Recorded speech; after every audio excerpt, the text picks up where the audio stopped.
tayo sa ating pong ASL lessons po natin, and hopefully ay makabalik po ang ilan sa ating mga audiences na nakahook po sa atin. Praise the Lord. And sabihin nyo na lang po kung ang aking audio ay medyo may problema. So muli po, live po tayo dito sa Padova, Italy, at tayo po ay magpapatuloy sa ating pong pag-aaral ng leadership lessons po natin. Praise the Lord. And syempre, binabati ko po ang lahat ng mga naka-online ngayon. Praise God. At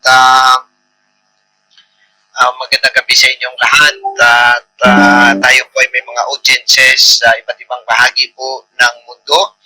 Meron po tayo sa Italy, meron po tayo sa Hong Kong, at maging sa Pilipinas, sa iba't ibang dako ng Pilipinas.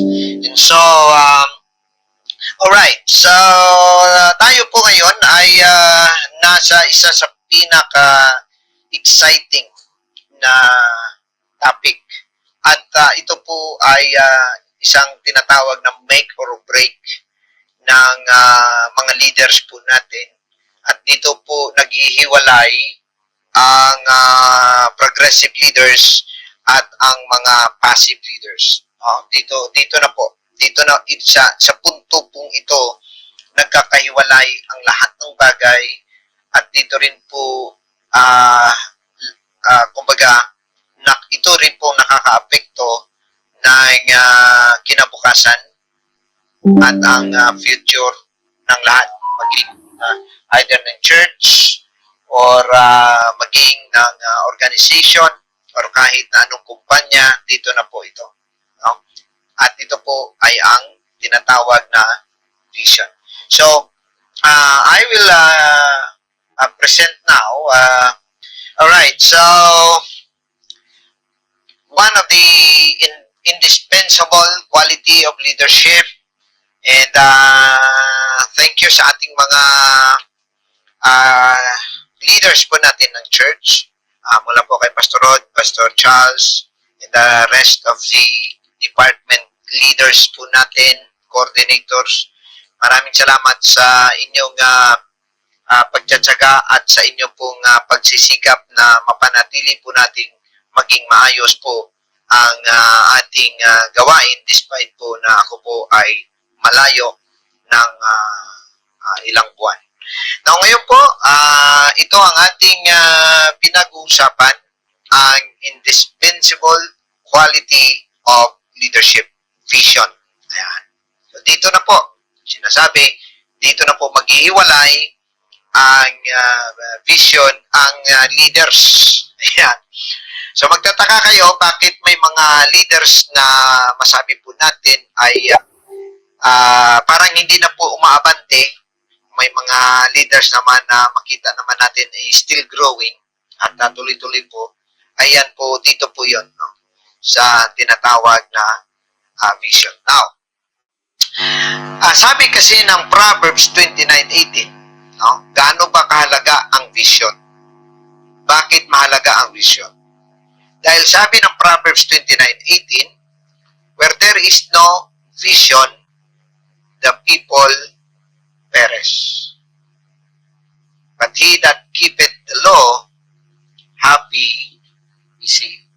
So, dito na po. So, sabi ng Bible sa Proverbs 29:18, where there is no vision, the people perish. Ibig sabihin, malaki po ang epekto ng tinatawag na vision. Now, maraming mga nag-i-interpret nito, mga nag-aaral ng mga hermeneutics at mga mga etymologies ng mga words, ay sinasabi na ay parang sometimes daw hindi ito magamit na parang vision ng mga churches. Pero mga kapatid, kahit na saan po natin tingnan dito, mga minamahal, ano po, ang tinutukoy po dito, whether it is a vision like Daniel received and Ezekiel received, it's still the vision. It means It is what you sow. Right? So, sabi ng Bible, kapag wala ng pangitain, kapag wala ng pananaw, ika nga, ang tao ay maghihirap. So, lumalabas, mga kapatid, na kung ang church ay wala pong vision, ang mga tao ay magsasuffer. Okay? So, dito na po tayo, Proverbs 29:18. Kapag wala pong vision, nagsasuffer lahat ng tao, lahat ng organisasyon, lahat ng church, at wala po tayong mapupuntahan kapag wala pong nakikitang mas maliwanag ang isa pong leader. Okay? So, dapat ganun po kahalaga ang vision na ito. And ito po yung dahilan kung bakit po na bibigyan po natin ng pansin ngayon. Right? Okay, so next slide po tayo. Okay, so kapag patuloy lang po tayo, kapag wala pong vision, ang energy po ng tao, ang energy po ng church ay nauubos, and marami pong mga tao ang hindi po nakakaalam kung anong kanilang gagawin, at ang mga personal agenda po ng mga tao, yun po yung mag-dominate. Yun po yung dahilan na minsan ang church ay ang mga tao puro na lang busy sa kanilang mga kailangan, no? At parang hindi na nila nakikita yung need ng church, hindi nila nakikita yung need ng organization or kahit sa business. Ano po? So, yung may mga personal agendas na sila kasi wala naman na silang may nakikita. And naturally, production falls, and eventually, team members will scatter. Yun po yung mangyayari. At yun po dahilan na yung mga pagka ang church ay wala pong vision, unti-unti pong magkakalagas, unti-unti pong magkakahulog ang mga bunga, ika nga. Pero kung meron pong vision ang ating pong church, ang isang leader, ang energy ay tumataas yan, nagkakaroon ng mga panibagong hope, nagkakaroon ng panibagong alab, nagkakaroon ng panibagong apoy, and then ang mga personal agendas nila ay unti-unti nila yan nilalagay on the second layer ng kanilang buhay. Ibig sabihin, nagbibigay sila ng priority sa kung ano ang vision na tinitingnan, no, ng buong church. At yan ay applicable up to maging sa mga business po natin. So kahit po ang business leader, dapat meron po siyang nakikita na paraan, ika nga, ano po, at pananaw. And kagaya nga nito, mga kapatid, ay yung mga kumpanya, kagaya na lang po, kunin na lang po natin yung Coca-Cola. Yung Coca-Cola ay unang na-invento po yun, ng mga 1900s na early part. No? And ng isang chemist. And bandang huli ay naisip po niya na lahat ng ito ay gusto niya na ang lahat ng tao ay makatikim ng Coca-Cola. At ginawa po nila ng paraan na available po ang Coca-Cola sa lahat po ng antas ng tao at sa lahat ng klase. So, until now, makita po natin na ang Coca-Cola ay umabot po sa buong mundo. It's not by accident, actually. It is by vision. Vision po ng leader.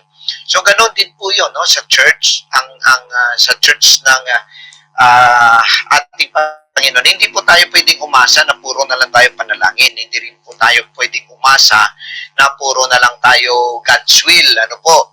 Hindi rin po tayo pwedeng umasa na puro na lang tayo na according to the Spirit na tinatawag nila. So, parang hindi ka na nag-iisip, wala ka ng galaw dahil hinayaan mo na lang, yan ang kalooban ng Panginoon. Which is not. Ano po? Sa Bible, makita po natin the action, the vision, and the action is coupled with spiritual walk. So ibig sabihin, it is not only the spiritual requirements ang ating i-fulfill. Dapat meron din po tayong tinatawag na physical actions. Kagaya for example, ang vision ng ating Panginoon, mababasa po natin yan sa Mark chapter 16 verse 15 and 16. At anong sabi ng Panginoon? Go ye to all the world and preach the gospel to every creature. He that believeth and is baptized shall be saved. Anong sabi niya sa Matthew 20:19? Go ye therefore and teach all nations, baptizing them. O, di ba? So, anong vision ng ating Panginoon na ibinigay sa mga apostol? Binigyan niya sila ng vision na ang gospel dapat madala sa iba't ibang panig ng mundo. Iba't ibang panig ng tao, no? Ng klase ng tao. So, lahat ng nilalang, creation, no?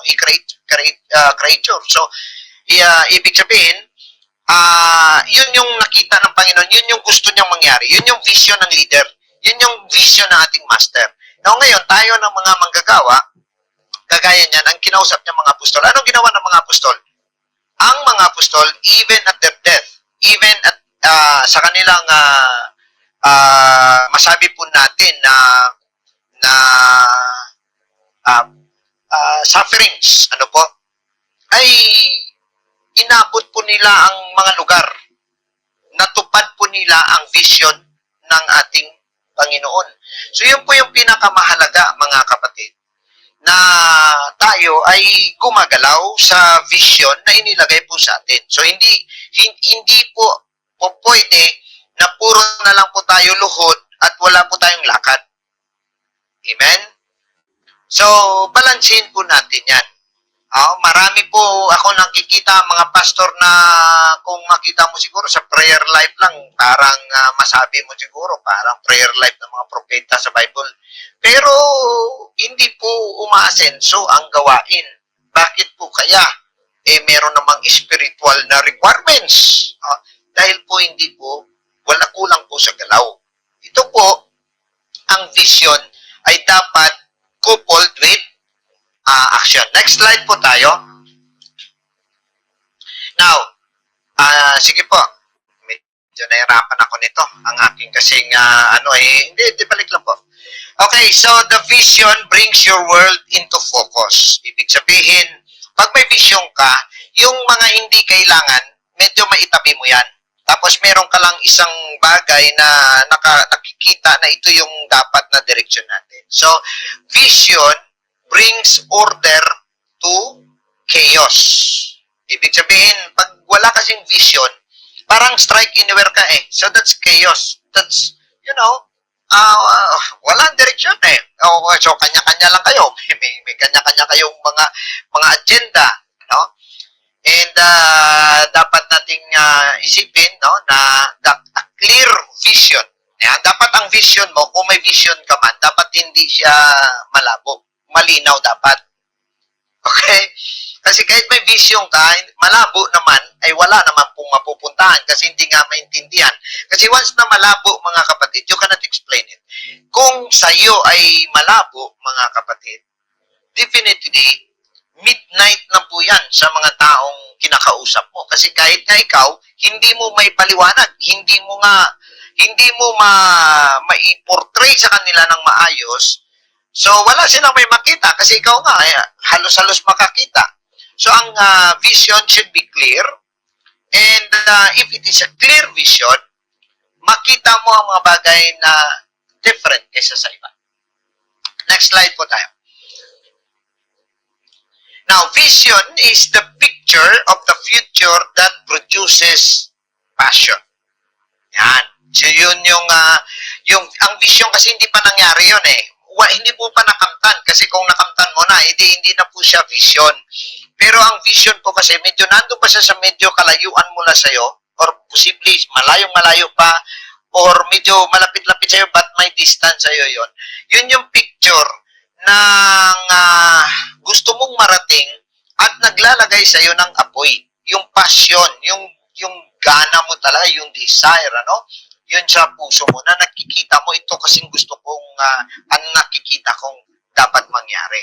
So yun po yung kahalagahan. Mahalaga po talaga ang vision. Sa lahat po sa inyo, sa mga nagsisikap maging leader, sa mga nagsisikap maging pastor, kahit hindi ka pa pastor, leader ka ng small group, leader ka ng department, leader ka ng iba't ibang organization, or leader ka ng inyong kumpanya, ano po, mahalaga na meron pong pananaw.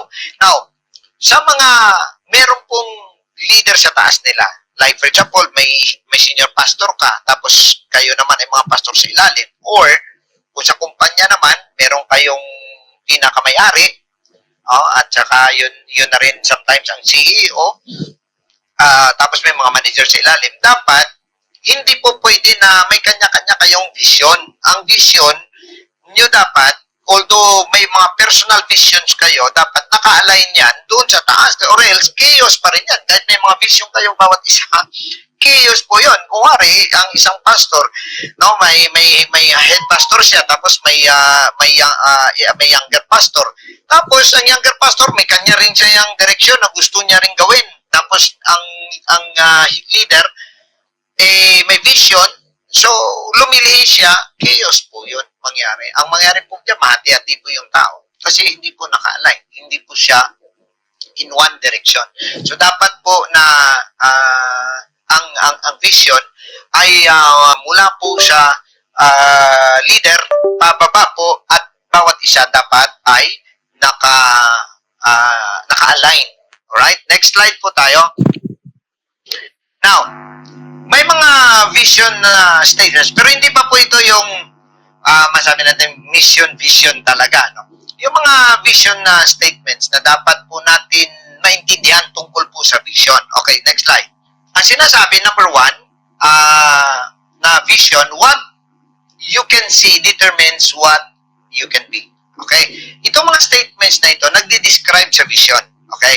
Hindi po ito yung mission, vision. Okay? Saglit, balik.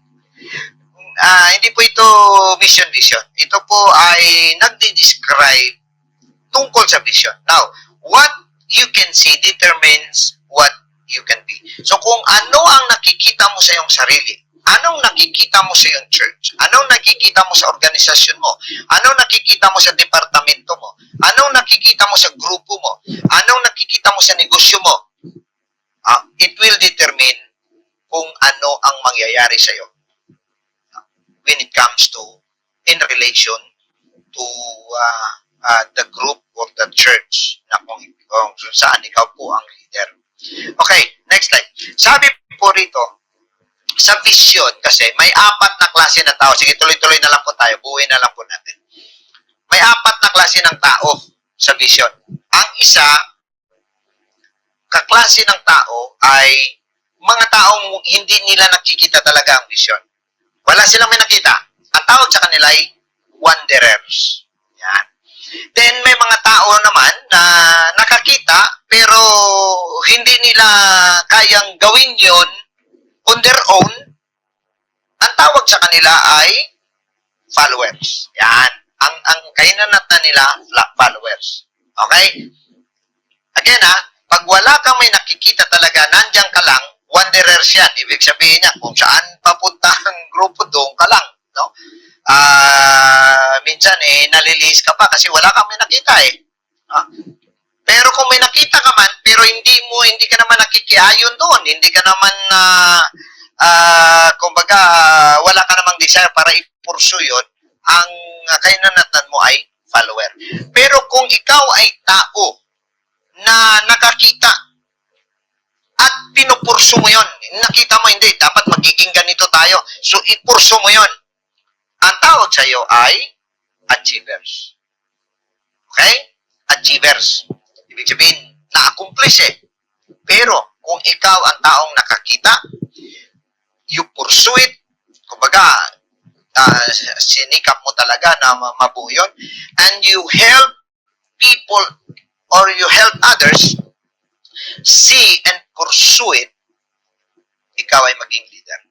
So, ibig sabihin mga kapatid, bilang leader, hindi lang po tayo na nakakita tayo tapos pinupurso natin. Rather, mga tao tayo na nakakita, pinupurso natin ang ating mga vision, pero ini-influence, binibigay natin, sinishare natin ang vision na ito, and tinutulungan natin ang iba na makakita nito at magpurso din ito. Okay? Yun po ang kailangan bilang isang leader. Ayan. So, makita ninyo na saan ba kayong kategorya dyan. Now, ngayon, sinasabi ko nga sa inyo, itong punto na ito ay kung ikaw ang pinaka-leader sa church mo, okay ito. Pero kung ikaw naman ay under sa isang leader, again, iulitin ko, maki-align ka doon sa pastor mo. Maki-align ka doon sa leader mo. Okay? So, para hindi po, wala pong kaguluhan. Next slide po tayo. Now, there are two, sige, tuloy lang. Take-home lessons about vision. Okay? Meron po tayong dalawang lesson sa vision na dapat po natin maintindihan. Una, para maging effective ang vision, dapat i-cherish mo ang iyong vision at ideals. Ibig sabihin, bigyan mo siya ng pagpapahalaga, bigyan mo siya ng desire mo, bigyan mo siya ng pagmamahal mo, bigyan mo siya ng iyong focus, bigyan mo siya ng iyong attention, no? Yun po yung ang vision na nakikita mo at kumbaga ideas mo, no? Mga ideals mo, dapat chine-cherish po ninyo yan, no? Chine-cherish po natin. Kasi kapag hindi po, parang nagsabi ka lang tapos wala na. Yun po yung mangyayari. Wala pong mangyayari doon sa sinasabi mong vision. Pero dapat i-cherish mo po natin yun, ano? Pangalawa, ay maghukay ka ng ginto doon sa vision mo. Ibig sabihin, ang una mong i-search ay ang iyong sarili. There is gold inside within you na ang vision mo dapat ibig sabihin talagang tagos hanggang sa puso mo. So, kumbaga maghukay ka doon ng mga bagay, no? At ito'y nangyayari sa meditation. You know, even in my experience about this vision, you spend time to gather information at i-saturate mo ang iyong sarili sa vision at doon mo ma-realize na unti-unti binibigyan ka ng Diyos ng mga pamamaraan, binibigyan ka niya ng mga magagandang ideya. Yun po yung ginto na nandun po sa atin. No? Tandaan po natin mga kapatid na ang ginto at ang mga diamante ay wala pong halaga hanggat hindi po ito nakakalkal. Hanggat hindi po ito na mimina, wala po siyang halaga. Right? Kapariya lang po siya ng bato. Ang ginto at ang diamond, kapariya lamang po ng bato ang kanyang halaga kapag nasa ilalim sila ng lupa. Ayan. Parang kagaya din ng tao, ano? Pag sa lupa ka rito, buhay kayo, may taong angat, may taong tama lang, may taong mahirap, parang may kanya-kanya talaga. So, may kanya-kanya kang society kapag mayayaman kayo, may kanya-kanya kayong grupo kapag mga professional kayo, may kanya-kanya din kayong grupo kapag mga tambay kayo. Di ba? Dito sa lupa. Pero once na lahat kayo ay inilibing, patay-patay na. Di bali na kahit ano pa yung kabaong meron ka, pantay-pantay kayong nagiging abo. Okay? Now, yun po yung ibig sabihin mga kapatid na ang ginto at ang diamante or masabi po nating diamonds, ano po, mga mahalaga sila, matataas ang presyo. Pero hanggat na nanatili sila sa ilalim ng lupa, wala po silang halaga. Pantay-pantay po sila ng lupa, ng dumi, ng lahat po na nasa ilalim. Kaya nga po mga kapatid, kailang kalkalin po natin yan. Na meron pong bagay diyan. At ang pinakauna po nating isaturate ay yung ating kaluluwa. Doon mismo sa kalooban ng Diyos. Ito pong pinakamahalaga mga kapatid. Hindi po ito katamaran. Ang umupo ka at mag-spend ka ng hours para mag-meditate sa presensya ng Diyos with regards to your vision. Alam niyo mga kapatid, ay in the next weeks, isi-share ko po sa inyo ang aming experience tungkol po sa vision at ipakita ko po sa inyo yung progress, no, ng vision na nangyari po sa amin. And ang katuparan nito. Pero alam niyo mga kapatid, when God gave me a vision, ang ginawa ko is I spent hours sitting down. Nakaupo lang talaga. Parang ang isip mo nandun sa presensya lamang ng Diyos, and you wait and wait and wait what God is telling you. And then, is it possible? Is it doable? Is it godly? Is it biblical? Yun po yung mga bagay na dapat po natin asikasuhin. Right? So, again, no? Ang una mong kalkalin, itong puso mo, kaluluwa mo. I-align mo doon sa iyong vision at mga ideya mo, no? And make it sure that it is according to God's guidance. Ano po? Kasi po marami pong vision ng masama. Alright? Okay, next slide po tayo. And number 2 na vision statement is, what you see only what you are prepared to see. Ayun. Mga kapatid, dapat nakahanda ka. Pagka nagano ka ng vision, hindi po pwede yung basta ka lang may naisip ngayong araw, tapos may naisip ka, ito ng vision ko. Hindi po. Dapat ihanda mo ang sarili mo. May presyo kasi ang vision. Ang vision, para matupad, may presyo po. Hindi po pwede yung panaginip lang po yan. Totoo nagsimula yan sa panaginip. It's a dream. Vision is like a dream. Pero mga kapatid, once na you put it as your vision, maganda ka sa iyong sarili. Una, pag-isipan mong maigi, nakahanda ka ba kung marami ang hindi na maniniwala sa iyo? Nakahanda ka ba kung mag-isa ka na lang at walang tutulong sa iyo? Nakahanda ka ba na ma-sacrifice ang iyong finances, ma-sacrifice ang iyong pamilya, ma-sacrifice ang iyong trabaho? Ayan. No? At siyempre, kung nakahanda ka sa lahat ng mga bagay na ito, kasi hindi mo naman alam kung ano talaga mangyayari. In fact, kaya nga vision Vision, nakikita mo lang siya, but you don't know the everyday happenings, towards that vision. So, dapat nakahanda ka. Next slide tayo.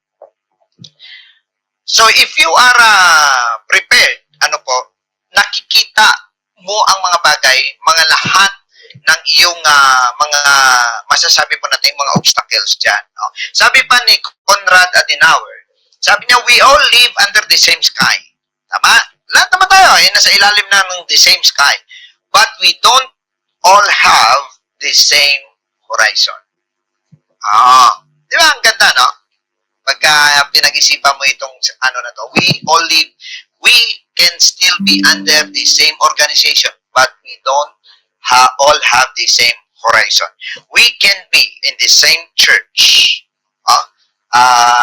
Isa tayong grupo. No? We can be in one Luzon district, but we don't have the same horizon.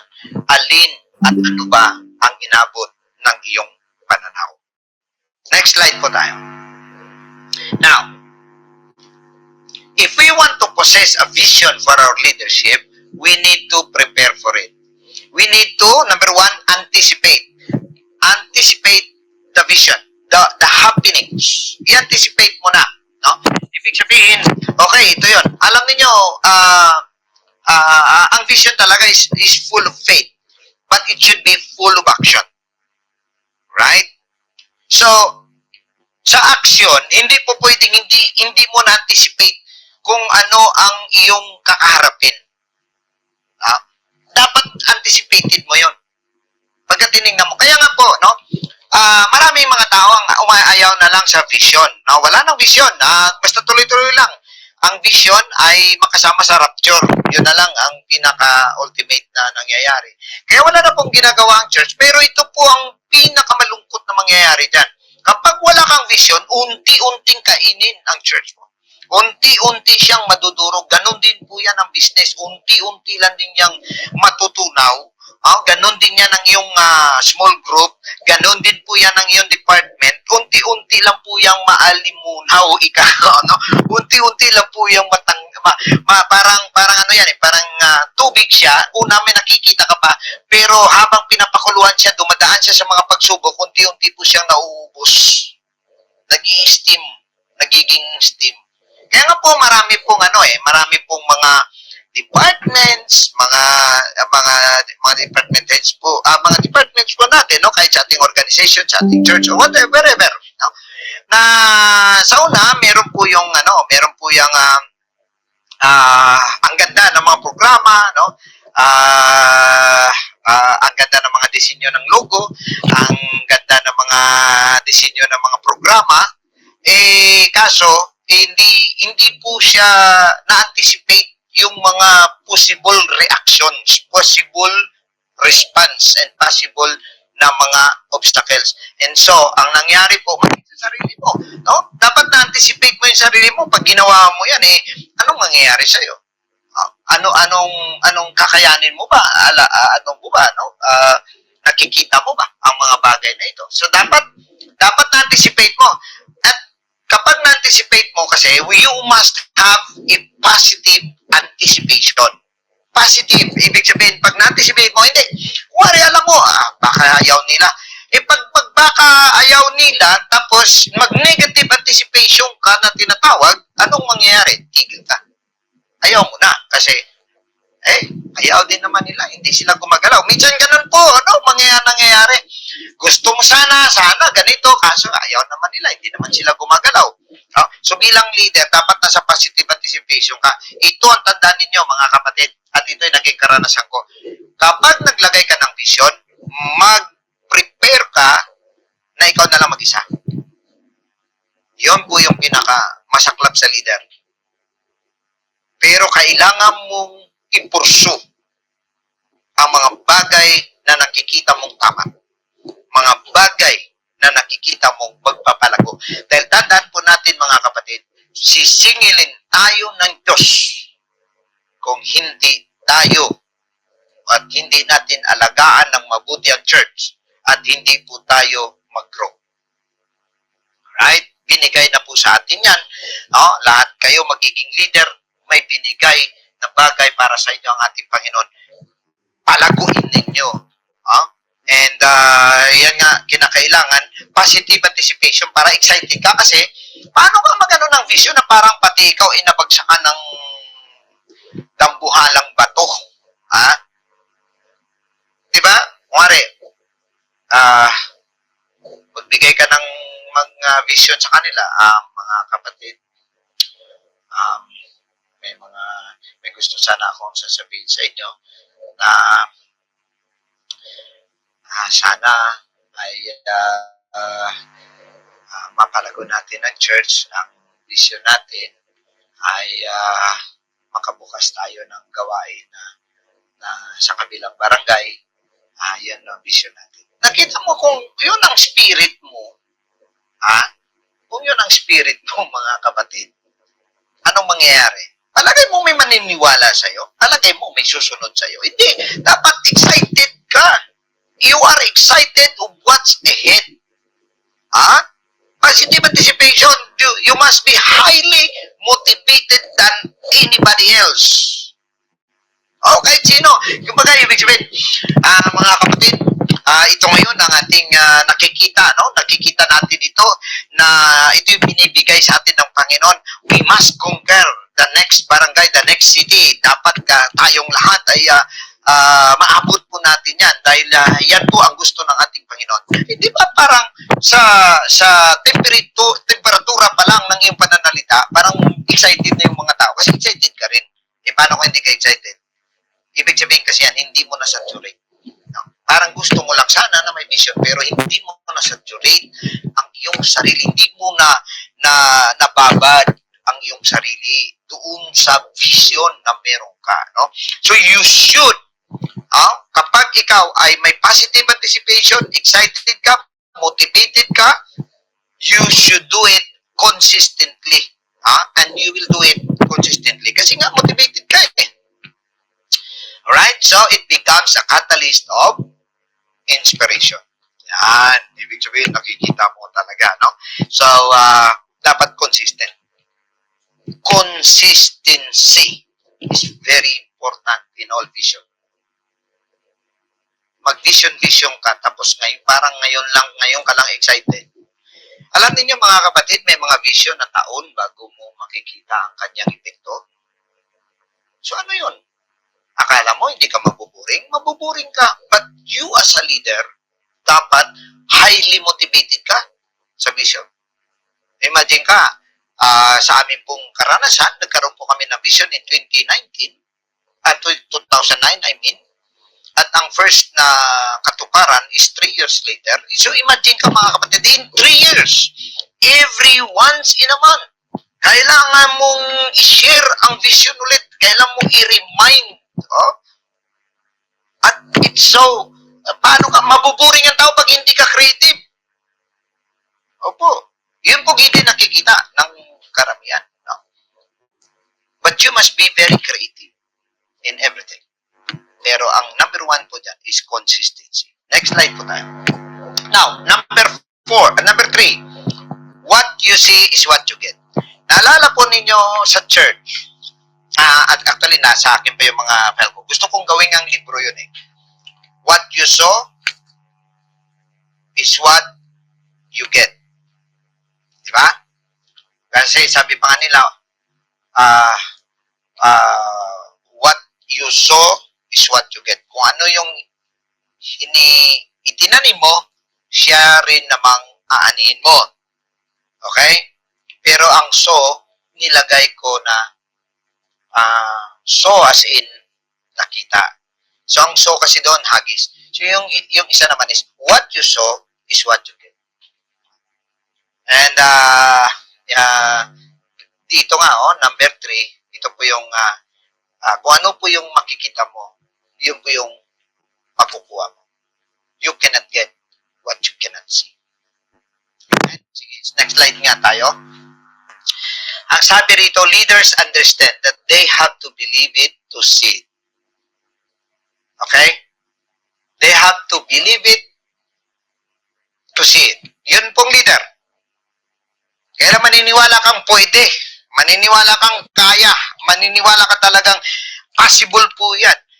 Despite na marami magsasabi, ang hirap yan, wag na yan, kasi masyado naman yung mahirap, ang dami mo pa kasing mga gagawin dyan. No, leader must believe first before they can see it. Kasi ang tao, mga kapatid, karamihan ng mga hindi leader, ang kanila is, you have to see it to believe it. Yun yung tao. To see is to believe. But leader is on the other side. Reverse. Believe it to see it. Yan. Okay lang, may ganun tayo. May ganun tayong ika nga attitude. Believe to see. Yan. Because that is also about faith. Kasi kapag nananampalataya ka kasi, hindi mo pa nakikita eh. Di ba? Pero kung nananampalataya ka, darating ang araw, makikita mo.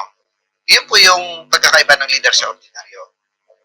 So, gaya niya, for example, maraming mga bagay na sasabi, parang imposible yata, imposible kasi ganyan. Huwag na yan, kasi mahirap yan, mabigat yan. Pero as a leader, naniniwala ka, hindi kakayanin natin yan. So, I just don't know sa may mga ibang leaders po na nakakasama po natin ngayon. I don't know in their experience, may mga kanya-kanya po tayong experience. But in my experience kasi, I really do not know, pero once God gave me something, and then may pakiramdam po akong mangyayari talaga.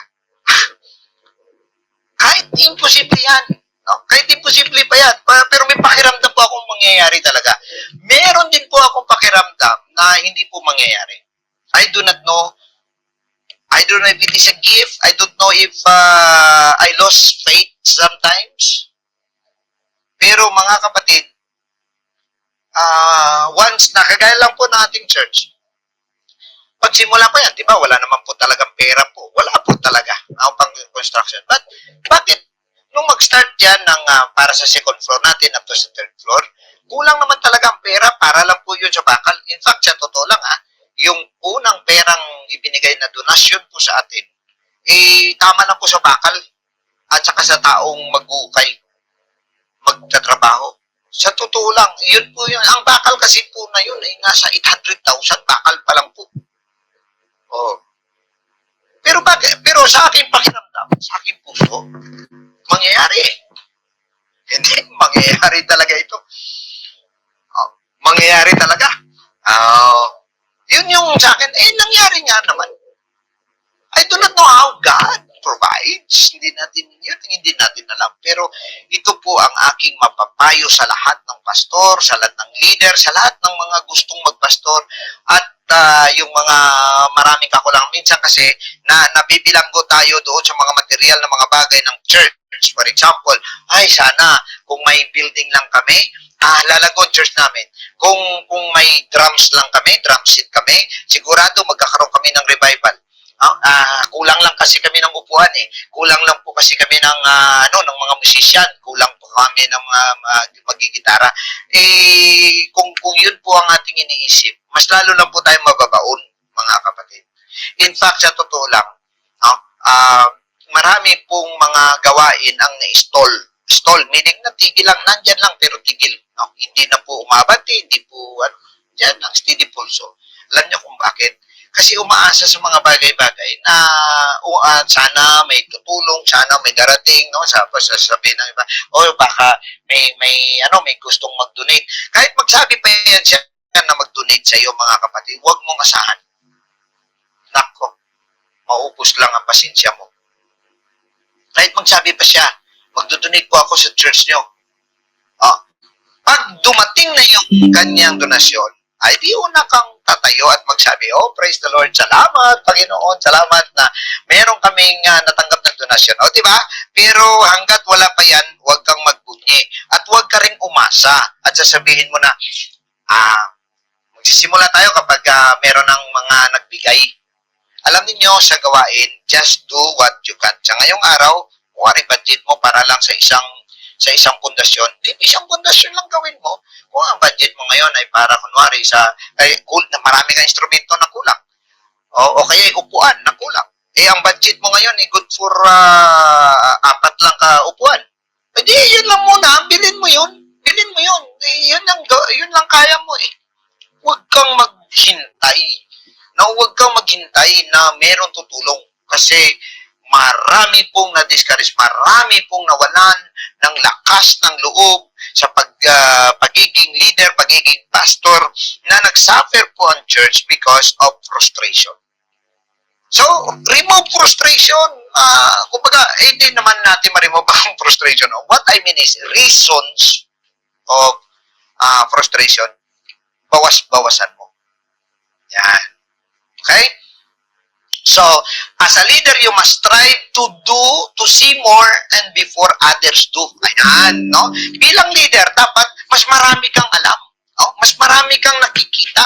Mas marami kang nalalaman kaysa sa iba at bago pa man malaman ng iba. Ibig sabihin, mga kapatid, bago pa mag-isip yung iba, dapat nauna ka na nakapag-isip. So, you need to have aspiration. Next slide po tayo. Now, ngayon mga kapatid, sabi nga ni Rick Warren, if you want to know the temperature of your organization, you should put a thermometer in the leader's mouth. Mukhang tama to, no? Hindi naman lahat ng turo ni Rick Warren ay okay tayo, no? Pero marami sa kanyang mga strategies ang applicable. At lumago sila. So kung ma-translate natin na lumago din tayo, pero nasa apostolikong pagtuturo, why not? Di po ba? Pero tama po ang sabi niya. Basta, kung gusto mo malaman ang temperatura, ibig sabihin ang alab, kung gusto mong malaman ang desire ng isang organisasyon o ng church, kung gusto mong malaman kung ano ang prevalent spirit ng church, ilagay mong thermometer sa leader's mouth. Yun po yun. Doon mo po malalaman, mga kapatid. So, kung enthusiastic ang leader sa kanyang mga vision, maging enthusiastic din po yung mga tao. Right? Next slide po tayo. So, good leaders see more and before others. Okay, tandaan nyo ito kasi ito po yung i-discuss natin sa sunod.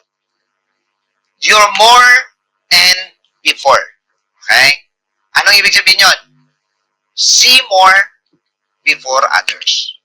So always be advanced. Be ahead of everything in your church or organization or team. Dapat advance ka lagi. Ahead ka. Yan. So, may mga magagandang may tutulong ang ating mga tinatawag na core leaders, mga core leaders. Kasi siyempre bilang tao, kahit di mo naman lahat maisip, pero dapat may mga tao kang kasama mo, katabi mo, ika nga ay kagaya ng mga associates mo, na may mga magagandang ideya at mapag-usapan ninyo. So dapat ang leadership ahead bago pa man mag-isip yung mga ibang organisasyon. That is why, sa mga pastor, sa mga leader, at sa mga magiging pastor, dapat mga kapatid, ahead po tayo sa knowledge kaysa sa kongregasyon po natin. Hindi po pwede na parang ang kongregasyon pa natin ang parang gusto magturo sa atin. Kaya for example, mga kapatid, mga news na sasabihin po natin. Dapat advance ka sa mga nangyayari. Pero tandaan po natin hindi lahat po sa internet totoo. Kaya wag po tayo magpabiktima sa mga tinatawag na fake news. Okay? Minsan may mga fake news na yung mga nanaginip daw siya, yung iba naman ay dati nang namatay tapos bumalik lang. Mag-ingat po tayo sa mga ganon. Kasi baka mamaya mapatunayan na hindi pala gawa-gawa lang pala yun, hindi medyo mapapahiya po tayo. And kaya nga na dapat may mga check and balance po tayo. Ang leader dapat meron po siyang sistema ng check and balance. Sa internet po, meron po yung tinatawag na other opinion. Ibig sabihin, for example lang ganito, ang aking, meron kasing nagpalabas na may mga blood moons, may mga eclipses, may mga planetary alignments. Tapos, kagaya ng mga nakarang mga taon, tumama siya sa, sabi nila, tumama siya sa Passover, tapos yung isa naman ay tumama sa Pentecost, ang isa naman ay tumama sa Feast of Tabernacles. So, siyempre, kung ikaw, pastor, wow, grabe, tapos kukunin mo na kagad, ibanat mo sa pulpito, magkakaroon ka ng revival kasi mga tao parang talagang ito na yung palatandaan, magkakaroon ka ng revival. But baka paano mo masigurong totoo yun? Kaya sa akin, ang ginagawa ko at that time, ang ginawa ko, pumunta po ako sa website ng NASA at tiningnan ko po yung mga dates na yon at ano ba talaga ang nangyari. So, nakuha ko may date ito, ganitong mangyayari. Okay, blood moon. Okay, blood moon, may ganito. Tapos may date. Tiningnan ko naman ulit doon sa Jewish calendar ng, kumari, year is 2016 or 2017 or kung anong year, kahit sabihin natin 2024, may nagsabing ganito. Titingnan ko ngayon yan kung totoo bang ang date na yon ay mismong Day of Pentecost nga ba or like Passover na tumama nga ang red. So once na ma-verify ko na tama, then ituturo ko yun. So hindi po pwede na although gusto lang natin maging advanced, kuha lang tayo ng kuha sa internet, hindi po. Marami po talagang hindi totoo. Kasi ilang beses po yan ako nakakita na, wow, ang ganda nito. Kagaya for example lang, ng nagsabi na yung nagkaroon ng baha sa Brazil dahil inalipusta nila yung Panginoon. Well, ang ganda ng mensahe. At totoo pong sa Brazil nga talaga yung pagkalipusta, totoo rin po yun na nagbaha po talaga sa kanila, at ang pagkasabi pa ay nagbaha at days before, after na sila ay inalipusta nilang Panginoon. So nag-research ako, totoong nagkaroon ng baha, totoong merong silang festival, pero yung sinasabi na yun na festival, last year pa pala yun, so hindi pala ito, hindi ito yung kadugtong ng baha. Ayan. Nakita ninyo? So yung pong mga bagay na yan, ibig sabihin, gusto natin mag-advance, pero be careful. Okay? Mag-verify. I-verify po natin kung tama po. No? Kahit sa mga pastor, di ba, sa ating problem solving, hindi po pwede na pag may sinabi sa'yo, tapos mag-react ka talaga kaagad, no? Meron kang action kaagad. Hindi. Verify mo muna.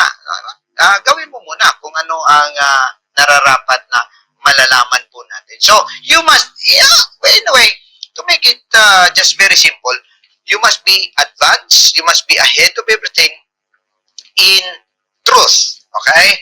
Ibig sabihin, verified ang mga informasyon mo. Alright? Okay? Next slide po tayo. Now, how to increase your more and before? Yan, ito na ngayon, ha? Paano mo ma-increase yung mas marami kang makikita at bago ang iba? Okay, number 1. Sige po, next slide. Know there is more. Know there is more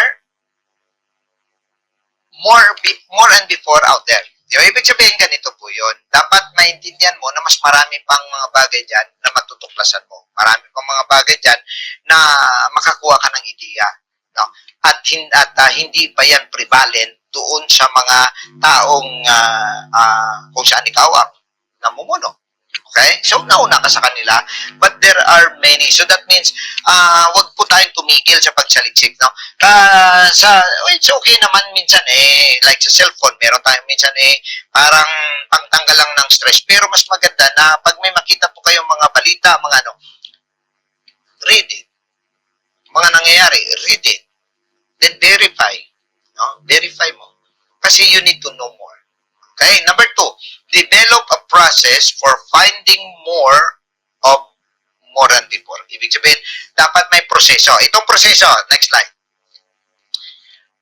Itong process, test, number 1, test, fail, learn, improve, re-enter. Ibig sabihin, subukan mo muna at hayaan mong malaman mo ang mga failures, matuto ka, i-improve mo, then balikan mo ang iyong mga plano. So, this is a great process. Okay, number 1, test muna tayo. Paano mo gawin ang mga ito? Test. Okay, get out of your comfort zone by sharing your vision. Ibig sabihin, may vision ka. So, siyempre, ititest mo yon. Ititest mo sa mga taong katabi kasi ikaw pala nakakita . So, ititest mo yon. And then, pag test, ibig sabihin, isi-share mo yun. Now, when you share to your core leaders, when you share to your fellow leaders, for example, mga kasamahan mo na mga elders mo sa church, anong response nila? So, pakinggan natin sila. May nakita ba silang negative? May mga nakita ba silang positive? No? And i-share mo rin doon sa mga ibang na hindi mo pa nakausap. Ano? And hindi doon mo malalaman actually sa totoo lang, no, kung sino ba ang makabenefit ng vision, no? At hindi mo 'yun malalaman hangga't sa hindi mo siya subukan. Parang ang tawag po dito ay testing the waters. Yan, ang tawag po diyan testing the waters. Parang mamimingwit ka lang muna. Okay, maglagay ka muna ng pain diyan para malalaman mo kung maraming isda. Yan. Pag maraming isda, siyempre, net na yung sunod. So, yun po yun, na dapat mag-share ka ng mga tidbits. Okay, kung wari, ganito po yun, baka nag-isip kayo, paano kaya mangyari yun, Kung wari, meron kang nakikita na ang church ninyo, church natin, hindi lumalago. So, hindi lumalago. So, naisip mo bilang leader, ano kaya kung mag-implement tayo ng house to house, na ang target natin ay makadagdag tayo ng 30 souls sa ating church itong taon na ito. So may vision kang 30 souls, at may strategy kang house to house, i-test mo yun. So, siyempre, pakinggan mo yung ang mga taong magiging involved. So, sasabihin, kunwari ng isa na, kaya lang, ang problema natin dyan, puro may mga trabaho. Wala yung sasama. Ayan. So, siyempre, malalaman mo yun. Pero meron din naman posibleng sige, pastor, kasi mga ganyan, day off ko po yan, pwede po akong sumama. So, malalaman po natin yan, ano? And then, meron pong mga tao nagsabi, ay, maganda yan, pastor, kasi yung aking family, gusto ko pong maabot para mapuntahan din po sila. So that means makabenepisyo din yung isang member na yon dahil gusto niya maligtas ang kanyang pamilya at ang kanyang mga kaibigan. Yung vision mo ay maaaring makabenepisyo din sa kanila na hindi mo lang alam before until na nasubukan mo. Okay? So kung may mga question po kayo, pwede po kayo mag-question online. Nakikita ko po kasi online. Ano po? Mag-question po kayo. At bilis-bilisan natin. Okay, number 2. Ano daw? Fail. Ano ang ibig sabihin nito? You have to remember this, that failure is not bad at all. Okay? Failure is natural. Failure is common. Failure is, masabi po natin na, part of life. Because life here is trial and error. Now, failure allows you to find out what doesn't work. Ibig sabihin, ganito yon. Wari, sa church, may programa. May programa kami. Maraming beses ito nangyayari. Pero, after 6 months, hindi po gumagana eh. So, alam mo na yung ganyan pala, hindi pala gumagana. So, importante yun para ma-eliminate mo yung mga hindi gumagana. Bakit mo pa ipagpatuloy? Hindi nga gumagana eh. Di ba? Pero hindi ka maka-eliminate ng hindi gumagana hanggat sa hindi mo malaman na hindi nga pala siya gumagana. So, ibig sabihin, doon mo i-explore ang mga failures, no? Yung mga failures nyo. Kasi ganito lang naman po yun. Okay, ang target po natin, example, is church growth. Gusto natin lumago po yung ating simbahan, pero hindi po umangat sa loob ng isang 2-3 taon, for example. Ibig sabihin, may something is wrong. So, alamin mo yung failure na yun. At yun ang dapat mong baguhin at hindi mo na dapat gawin. Yun mo yung sinasabi na, bakit mo pagagawin yan? Hindi nga gumagana eh. Okay? Bakit mo ipagpatuloy? Hindi nga gumagana. Okay? So, gagaya ngayon, i-share ko lang. Napakaganda ng ating report sa district. Ang dami pong nabautismuhan. Pero, ang ating pong attendance, every Sunday, ay almost the same. Hindi naman magkalayo. Medyo umabanti lang po. Umabanti po. Siguro umakyat naman po ng mga 20%. Pero, that's almost hindi po malalayo sa mga nakaraan pong mga taon. Pero sobrang dami ng baptism every year ng mga churches. So, anong ibig sabihin? Okay, maganda po ang ating outreach, pero may failure po tayo to keep people in the church. That is why, sa batasan po, baka mag-launch out po tayo ng ito, isi-share ko lang ang vision po sa batasan na paparating po. Total, nandito na rin lang kayo at napag-usapan natin ito. Reach and keep 250 in 2025. Okay, so ibig sabihin, desire natin ngayon ay mga 150 tayo. 160. Actually, kung by membership, mga 200 po yun ang membership. Ang active po, 150, 160. Yun po yun ang ayon po sa record ng ating mga ushers and usherettes. Now, nando naman na tayo sa border ng 200 kung tutusin by membership. Pero we want active people, active worshipers, active men and women in the church na 250 in 2025. Okay? So, yan po ang ating pag-aralan. How will we do that? Okay? Siyempre, dapat pag-aralan natin ang mga bagay dati na hindi po gumana. Next slide po tayo. Learn. Okay. So, dapat, sa mga failures na yun, na mga hindi gumagana, dapat matuto po tayo. Siyempre, natandaan po natin mga kapatid, no? A teachable spirit.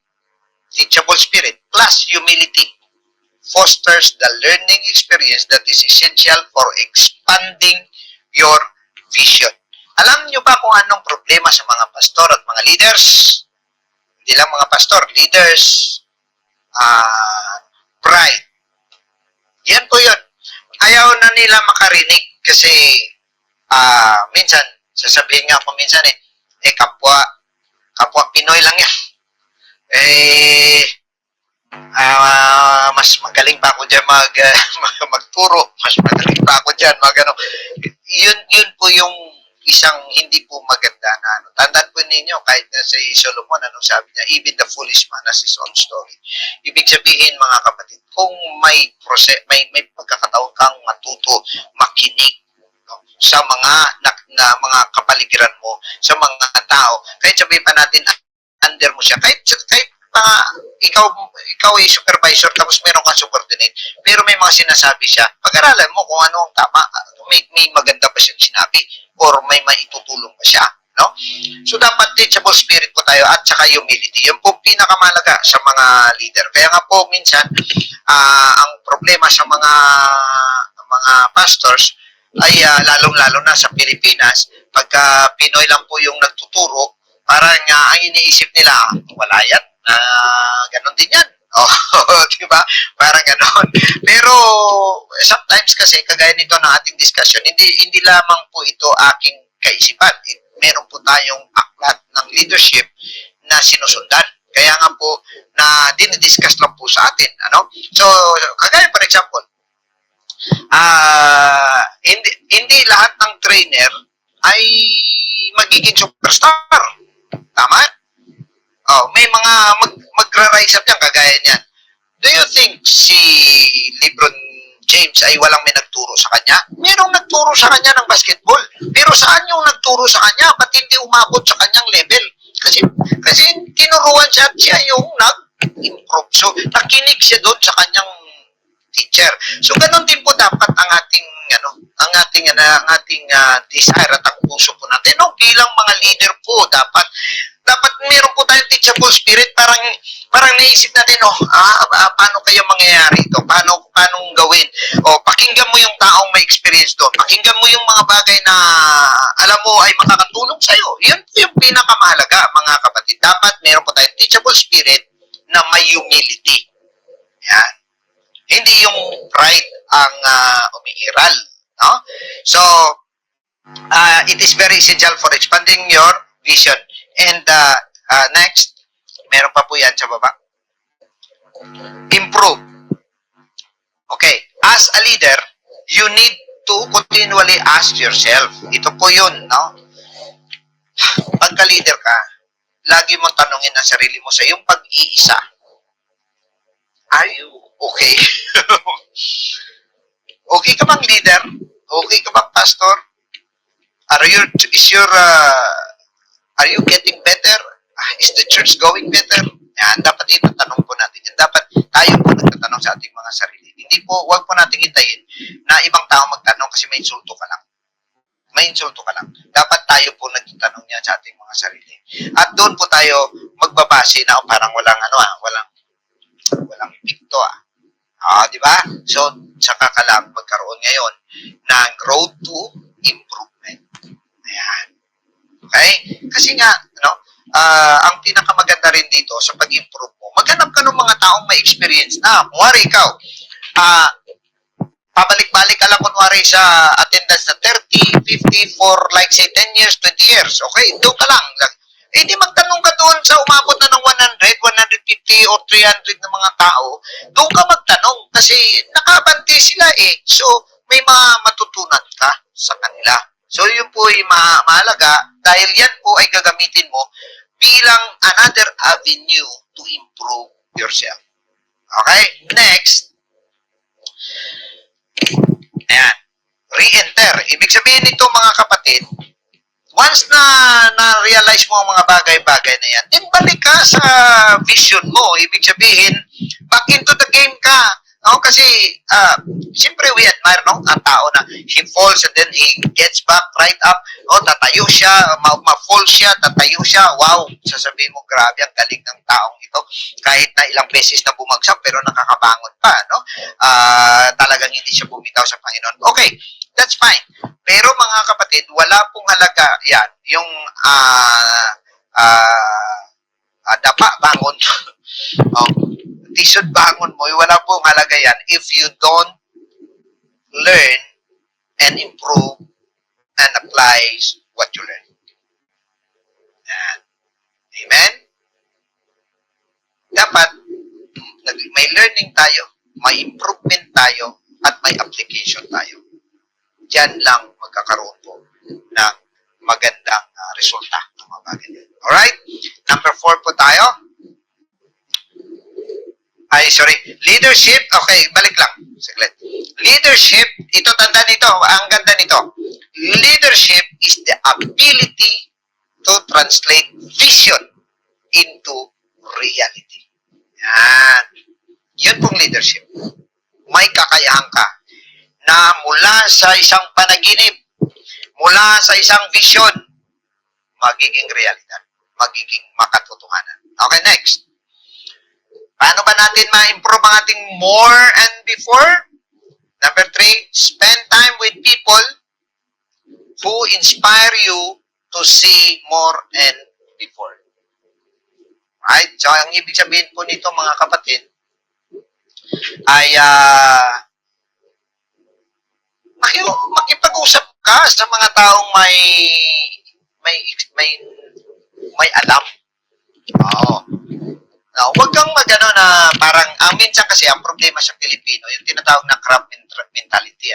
Pagka nakakita sila ng isang kapwa Pilipino nag-improve, lalo na kahit alam niyo kahit pastor pa hindi po talaga natin maiwasan mayroon talagang crab mentality. Pagka nag-improve yung isa, naggagawa siya ng paraan para mabalda. Gagawa siya ng paraan para mabagsak yung nakikita niyang nag-improve. Minsan may ganun talaga, no? Hindi naman lahat. Pero, huwag tayong ganyan, no? Huwag tayong mag-isip ng competition, ba? Ganyan na sila. Dapat, kailangan ganito rin tayo. Kasi ganun sila. Hindi po magandang ganung motivation na tinatawag. Ano po, mga kapatid? Dapat, mga kapatid, ang iniisip natin is, paano mag-improve yung ating mga sarili? Okay? At sa pag-improve ng mga sarili na po natin, ang isang makakatulong dyan ay mga taong may abansing metodo, abansing programa sa inyo pong kalagayan. Ayan. Kasi, siyempre, ganito yun. Kung 100 ka na ang attendance mo. Paano kang doon ka magtatanong doon sa 10 years na 20 pa rin? Diba? Kasi patras yun Doon ka sa mga taong maka-inspire pa sa'yo. So, ibig sabihin, hindi naman ibig sabihin na sinasabi nga, hindi ka makikinig. You need to hear them. Pero if you want to improve more, look for people. Mentors. Yun po ang ibig sabihin. Mentors. Good mentors ang iyong hanapin. Yan. Maghanap ka ng makapagturo sa iyo ng tama, makapaghanap ka ng makapagbigay sa iyo ng mga magagandang ideya. Dapat good mentors kasi po meron po mga tinatawag na bad mentors. Meron din po tinatawag na evil mentors. So good mentors po tayo. Godly and biblical mentors po na hindi ka ipapahamak, hindi ka ilalagay doon sa isang masamang kalagayan. Okay? And number 4, ano sinasabi? When you are with the right people and leader, ito nga, sinasabi pala, no? Kung nasa tama ka, pasensya kasi yung aking notes, hindi ko po makita, no? Ito po yung hindi maganda itong setup na ito, but we need to make it more better next Monday. No? Dapat magiging maganda. Kasi hindi ko makikita yung aking notes pagka ganito ang setup. Okay, now, when you are with the right people and leader, tamang tao at mga leader, and in the right places, you don't spend time, you invest it. Yun ang pinakamaganda.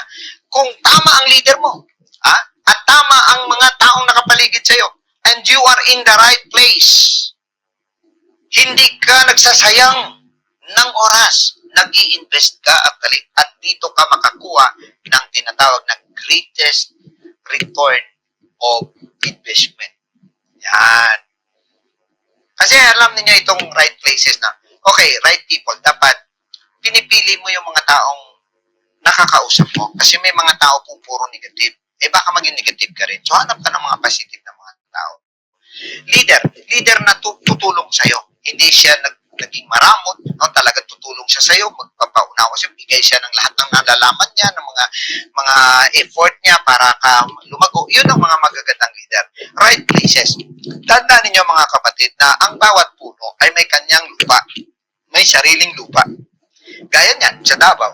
Sa Davao, bakit lagi may mga maraming durian? Bakit dito sa Luzon, parang ang hirap, halos-halos ka makakita ng durian? Meron din, pero hindi ganun kadami. Sa Batangas, maraming kapiat. Ba't doon naman sa Antipolo, ang dami naman doon ay mga kasoy. So, kumbaga, may kanya-kanya po tayong lugar. May kanya-kanya po tayong lupa.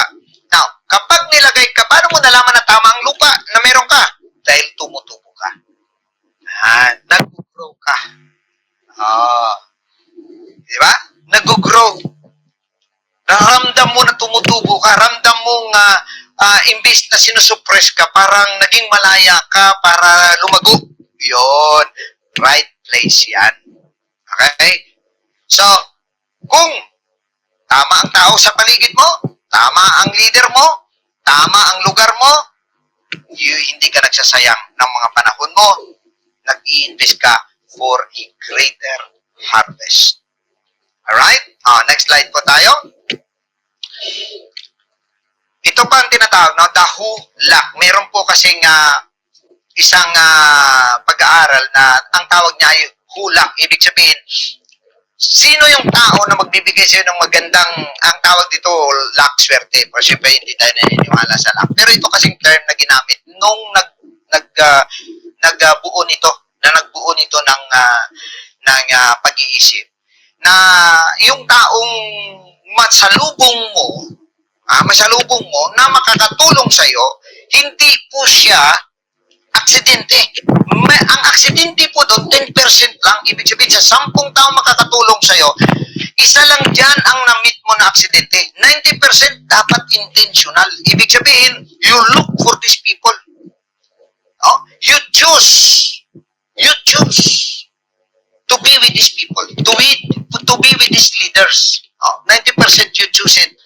So you just can't just hope to meet people na magkano sa'yo, parang hindi mo, sana may dumating na magaling na leader para mag-training sa akin. Hindi yun. Hanapin mo siya talaga kung sino siya. No? Dahil hope is not a strategy. Tandaan ninyo, hindi po yan strategy yung mag-hope ka na lang na mag-hope. It's not a strategy. So, tandaan ninyo, may epektong tao sa paligid natin because it is impossible to be around with bigger people and not become bigger yourself. Hindi na. Imposible. Pero pumunta ka, sabi pa nga, sama ka sa mga drug addict, magiging drug addict ka. Whether you like it or not. Punta ka sa mga lasinggero. Punta ka sa mga marites. Sa mga chismuso. Magiging chismusa ka rin. Yan.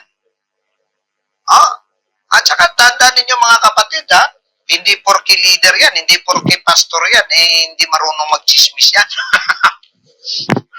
Maraming mga pastor ang chismoso at chismosa. Sorry po. Pero totoo po yun, na piliin mo yung mga taong kasama mo. Dapat mga positive sila. Sila yung mga tao na wala kang may marinig, kundi ang magagandang bagay para ikaunlad. Hindi yung punta ka dun sa tao na lahat ng mga sikreto ng mga ibang tao, yung mga balita sa ibang tao, yung mga yun ang mahilig niyang i-discuss sa'yo. Yan. Avoid that. people kasi hindi po sila nakakatulong. Kasi unang-una, anong pakialam mo sa problema ng iba? Huwag mo nang dagdagan. Puno ka na nga ng problema, dagdagan mo pa. Oh? Ibig sabihin, huwag kang tumabi doon sa mga taong parang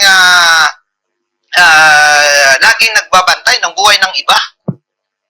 Kasi mangyari niyan, mahahawa ka niya. Pag nahawa ka niya, ang problema ng iba, maging problema mo. Ito pang malungkot. Baka mamaya, yung problema na yan pa ang maging dahilan na magdagdag sa problema mo. Ayan. So, look for good leaders, good mentors, good people around you. Ayan. Because this will change your life. Next po tayo. Okay, bilis-bilisan po natin. Number 4 na po tayo. Malapit na po tayo matapos. Ask questions that will help you increase your more and more. Ibig sabihin, mga kapatid, sabi pa nga nila, ang taong nagtatanong ay ignorante for the moment.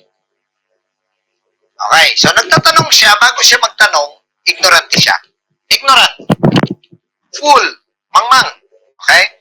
Pero kapag nakatanong siya at nakuha niyang answer, maging matalino siya.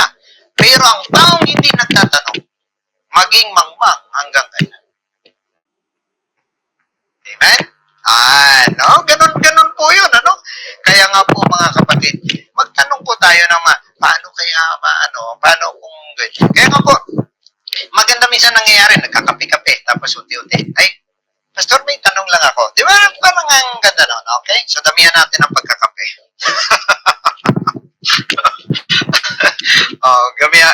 Damihan natin ang coffee time. Okay? Alright, number 5 po tayo. Number 5, intentionally grow every day to increase your capacity for more and more. Intentionally. Growth is intentional.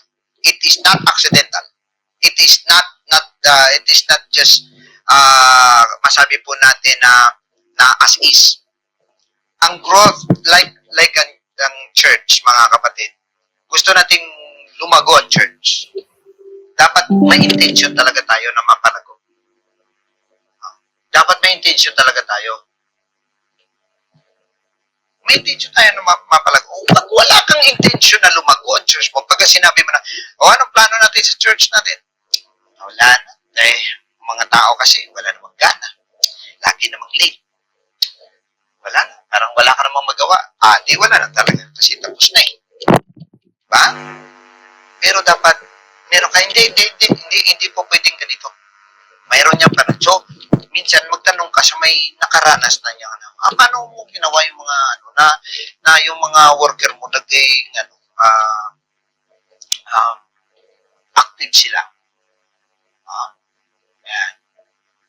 Kaya nga po, mga kapatid, minsan nalulungkot ako sa mga churches na ang mga members nakatingin lang ang pastor nila ay nagkakandara pa. Opo.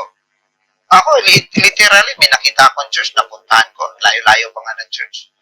Alam nyo ba na may event kasi anniversary nila? Ang nagluto, pastor. Okay? Pag nagluluto ako, huwag kayong ma-feel guilty dyan. But it is my voluntary, ko po yung will. Pero yung event, may event, siyempre dapat ang pastor, nakahanda siya sa event. So, pastor pa nagluto. Alam nyo ba na nung matapos ang service, yung pastor hindi na masyado naka-attend doon kasi akong guest speaker doon. Hindi na naka-attend. Alam nyo po ba pagkatapos, pastor pa yung nagdala ng talyasi, ng pansit, papunta doon sa mga mesa-mesa para makakain sila. Ang mga members nakatingin lang. Hindi maganda. Hindi ba tayo tumubo na mag-isip na pag nakakita tayo, nakita mo ng halos na hindi na makano. Kaya nga, alam niyo ako, natutuwa ako sa church natin, diyan sa Batasan. Of course, hindi naman natin kinukumpara ang mga churches. Pero sa Batasan, pagbaba mo, may mga dala ka, somebody will go to you. Ay, sister, pastor, brother, tulungan kita. Ganun dapat, no? Ganun dapat, no? Sa mga young people natin, meron din naman talaga mga young people na parang nagbabato. Lalo na kung may mga hugasin, nagbabato. Oo, nagiging estatwa. Oo. Ayan. Mga young people, pagka may makita pong gagawin, tumulong. Ayan. Minsan, sasabihin na, magkita-kita tayo sa church para makatulong tayo sa gawain sa church. Dating ka, doon na sa kainan. Tumulong ka nga, tumulong ka kain. Dapat nandun po yung heart to help. Okay? So, kailangan po natin na tumutubo din po tayo. Kaya nga, mga kapatid, ang mga pastor, hindi lamang tumutubo sa pag-iisip, kundi tumutubo din sila sa kanilang pamamahala. Ganon din ang tao. Ibig sabihin, tumutubo din sila sa kanilang responsibilidad sa church. Na dumarating po ang mga panahon na hindi na kailangan sigawan pa ng automatic pag nakita, tatakbo na. Tulungan kita, pastor. Ako natutuwa ko na iyan masabi kong 80% nakita po natin yan sa church. Hindi naman natin ma-perfect kasi may mga kanya-kanya naman ugali ang tao talaga. Pero karamihan po talaga ay may ganong klaseng puso. Sana po, sa mga nakikinig po rito, alam ko, Luzon, Visayas, Mindanao po nakikinig po sa atin, simulan niyo po sa inyong mga churches, no? Baka pwedeng maganda na magiging unang vision niyo. Ang vision niyo makatulong sa pastor. Ang vision ko makatulong sa aking church. Di ba? Okay. Sige na po, last na po tayo. Sabi pa rito ni Earl Nightingale, if a person will spend 1 hour a day, every day for 5 years, on a certain subject, that person will become an expert on that subject. Opo, kahit 1 hour lang. Kahit, for example, piano. 1 hour a day. Every day, for 5 years, magiging expert pianist ka. So, siyempre, sa atin, bilang leader, mag-aral tayo ng leadership 1 hour a day. Paano natin mapa-improve in 5 years, sigurado ang church dapat lumago na. Kaya nga po, pagka churches po natin 10 years old, sa first 5 years, medyo mahirapan pa po tayo magpalago ng church kaya talaga, o kaya magbunga. Pero pagka more than 10 years na po yung church natin, mag-isip-isip na po tayo. Something is wrong kung hindi pa po tayo umaakante. Okay? Lastly, mga kapatid, para makatapos na po tayo, second to the last ito. If you are working on something exciting, ito si Steve Jobs ito nagsabi, yung nagano na ito na. If you are working on something exciting that you really care about, you don't have to be pushed. Tama. Kung ikaw, may care ka sa church mo, may pagmamahal ka sa church mo, excited ka sa gawain ng Panginoon, hindi mo kailangang itulak ka palagi. Ang vision ng church at ng leader mo, yun ang humihila sa'yo na sumama. Ayan. Kasi you care about your church. You are excited to be a part of the greater ministry, to be a part of the vision of reaching souls. Next slide. Praise the Lord. So, how to develop your own vision? Ito po, review lang po ito. Look within you. What do you feel? Anong naramdaman mo? So, pag-develop ng vision, dapat anong naramdaman mo? Anong pakiramdam mo? Kagaya ni Nehemiah, nakita niya, naku, masama ang nangyayari sa Jerusalem. Durog na durog ang Jerusalem. So yun, nakikita niya, anong na-feel niya? Nalungkot siya. Gusto niyang gumawa ng mga bagay-bagay. So, then look behind you. Ano yung mga natutunan mo sa mga nakaraan? At look around you. Anong natutunan mo sa mga taong nakapaligid sa'yo? And then look above you. Yun ang Diyos. Doon ka mag-meditate sa Panginoon. Lord, give me a vision. Lord, give me something na mapanghawakan ko, na maging kabahagi ako ng gawain mo, Panginoon. Mag-meditate ka, what does God expect of you? Ano ba inaasahan ng Diyos sa'yo? At ano bang gusto ng Diyos na gawin mo? Kailangan, bawat isa sa atin dapat puso talaga, mga kapatid, na inaano natin, tinatanong natin ng Panginoon na hindi tayo komportable, na wala tayong may ginagawa sa church. Hindi tayo komportable na upo tayo, pasok, labas lang tayo sa church, mga kapatid. We want to be a part of the body of Christ. We want to be a part of the kingdom. We want to be a part of the greater ministry that God is giving us. And from there, mga kapatid, look ahead of you. Tingnan mo ngayon, okay, ito bang kaya pang magawa nito? Kaya pa namin gawin ito? Now, minsan sabi na, kasi kunti lang kami, ganito lang talaga, wala kaming magawa kasi kunti kami. Tandaan ninyo, 11 lang ang disciples nang kinausap sila ng Panginoon, pero ang kanilang mission and vision, mga kapatid, ay buong mundo. Praise God. Kaya mga minamahal, praise God. Look ahead. Mula sa iyong sarili, sa mga taong nakapaligid sa iyo, sa Diyos na pinaglilingkuran mo, tumingin ka ng mas malayo. Ano ang pwedeng magawa ng Diyos sa pamamagitan mo? Because in your own simple ways, you can be a part of a greater ministry. Hindi kailangan ikaw yung leader talaga doon. Pwedeng leader ka lang sa likod kasi may leader ng 50, leader ng 100, leader. Di ba? Ganun ang Bible. So wherever you are, dapat meron kang nakikitang mas malago kaysa sa kalagayan mo ngayon. Alright? Next slide po tayo. Sabi ng verse Colossians chapter 3, and whatsoever you do. Okay? Ito po ang pinakasusi ng lahat.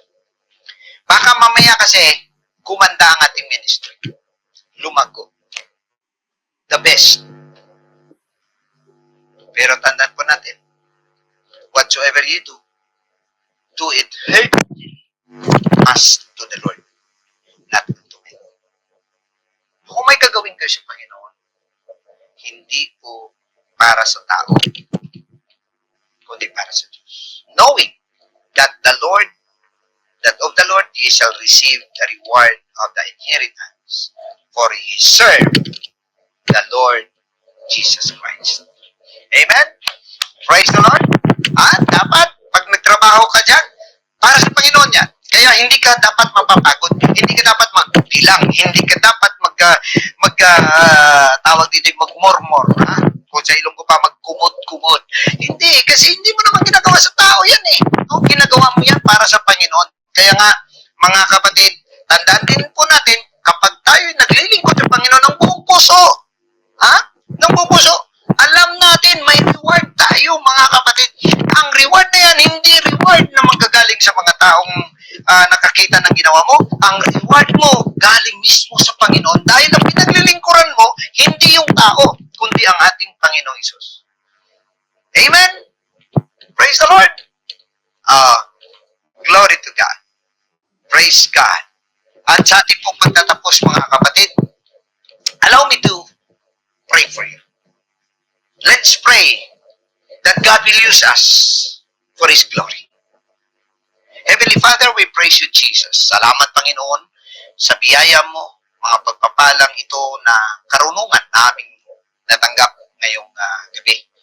Lord, pagpalain mo ang aming mga churches, ang aming mga leaders, ang aming mga pastors. Panginoon, bigyan mo kami ng sariwang vision, fresh from your Spirit, Lord, na maggabay sa amin at magpakita ng pwede pa naming magawa sa pamamagitan ng iyong banal na Espiritu, Panginoon. At ang gusto mong gawin sa pamamagitan namin. Panginoon, gamitin mo kami ayon sa iyong kalooban at nawa ang aming puso't kaisipan, Panginoon, ay mananatiling humble at napapasailalim sa iyong kalooban, O Lord, at sa iyong mga desire. Allow us, O Lord, to align in your vision of saving souls, the vision of reaching the world, the vision, O Lord, hallelujah, that you are not willing that any should perish. God, put that in our hearts, O God. Give us the compassion, give us the love, give us, O Lord, the desire, the passion, O God, hallelujah, for your ministry, for the expansion, for the growth of the church. And right now, Lord, we pray and we claim it. Bless those, everyone, Lord, na nandito ngayon. Hallelujah, in Jesus' name. Amen. Praise the Lord. Maraming salamat po. And ito po ang ating question sa mga pong naka-join. Nandyan na po yata ang question doon po sa ating CG. So, buksan nyo na lang po yon, ipapasa po doon ang question. Kasi nakasara na po dito ngayon ang ating pong slides. And ito po, next weeks, ito ang sunod na ating pag-aralan. Paano ka mag-cast ng vision? Ibig sabihin, paano mo ito i-share sa iba? Paano mo ito i-share sa kongregasyon? Paano mo ito i-share sa mga members mo? Ito po yung pag-aralan natin. Next week, napakaganda po yan, mga kapatid. And mapag-aralan din po natin kung paano ang vision will become reality. Alright? Praise the Lord. Nawa, ang vision na ito ay hindi lamang, mga kapatid, pwede po ito personal niyong vision. Pwede po sa vision niyo sa family, business, organization, trabaho, magagamit mo natin. Maraming salamat po sa inyong lahat na nagsusubaybay at patuloy po na nakikinig at nag-aaral po dito sa ating Apostolic School of Leaders.